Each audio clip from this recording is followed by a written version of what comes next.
Alright guys, Scott Cutlass, and Sunday morning we went racing yesterday. It's early, got coffee, got stuff to do today. The Olds is still at the shop. I unloaded it just a few minutes ago and I just left it there and I'll grab it. Oh, I hear Finnegan. Come on. So, what happened yesterday was not only did I take my car out, my buddy took his car out. And I've been helping him. Obviously, I don't like to do a lot of videos and stuff that really isn't mine. I help a lot of people out and, helped him assemble his 351 Windsor. And I also helped him put that 4R70W together, that Ford transmission, the electronically controlled one. We went out. I know I mentioned we had traction issues last time. That was not an issue this time around. I bought brand new drag radials. I also bought brand new front runners and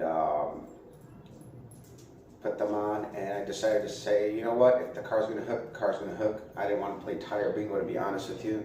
I'm actually pretty damn tired. It was kind of sunny out and the sun just beats you up, and between the drive and everything, just a little beat up.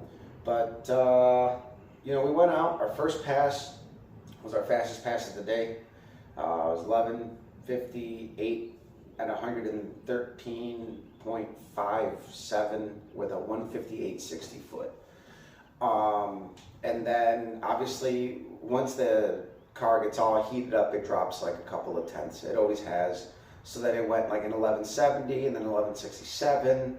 The 1167, it did it at 114 on a short shift.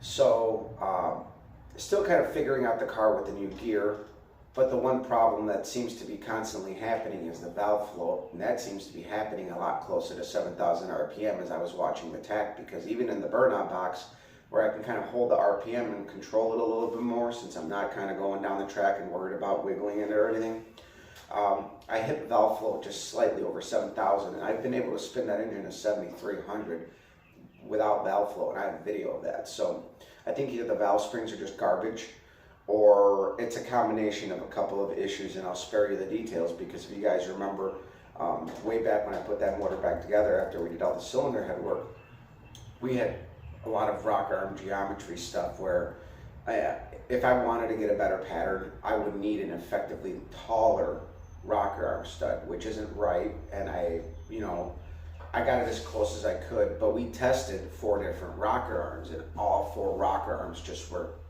all fell short. But we found out that the Ford rocker arm was the same as a Harlan Sharp in 3 different cases, compared to, because we had 3 Ford rocker arms and 1 Harlan Sharp.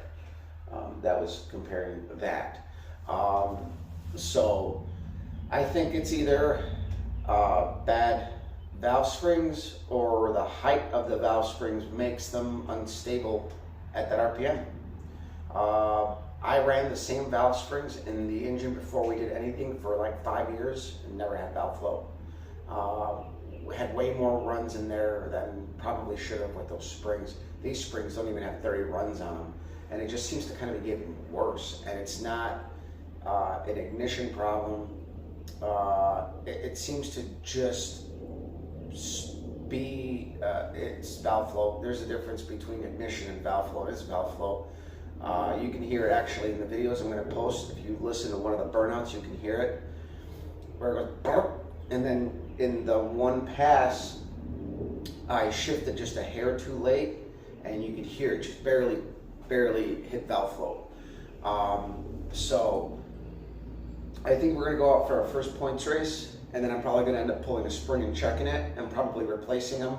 I don't think it had a dampening spring in those, if I remember correctly. I forgot. I think it was a single spring, but I think it might be a situation where a dual spring is going to be needed.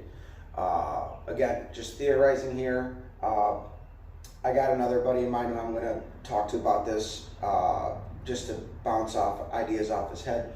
But either way, the best part was actually my buddy's car. We helped assemble his engine, put it together in my basement, his transmission. He went out, and right from the gate, car went 1124 at 117. And we're like, dude, the day can only get better from here. And it did. The car, I ended up running 11, 12 at 126. That is cooking for a pretty basic 351 Windsor. It's got a slightly hotter version of the E303 cam in it now. Flowtech heads, I believe. It's got lighter pistons, better rods, and it's got a Victor Junior intake with a 750 Edelbrock carb, the 4150 style, like the Mini Demon or Mini Dominator, they call it now. That style carb with a Petronix Digital 6 whatever CDI mission box. That was impressive, really impressive. You know, he's got a 373 gear in it. It's got an overdrive, completely streetable, and we're going to chop that 60 foot down, and I've been very lucky and happy to be a part of that and help him out with that. That's really exciting. It's also telling me I've been building the wrong stuff all along. I don't know why people are putting LSs in Fords. That 351 Windsor kicks ass. It kicked ass before he even changed the pistons and rods. But it's just a really badass little combination, and it's trucking. You know, he went from a stick to an auto for bracket racing, but that automatic transmission now, so he still has to dial it in. And once he's got that thing dialed in, it's cooking. So either way, I won't bore you. Put the videos up, a couple pictures, and we'll see you next time around.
25.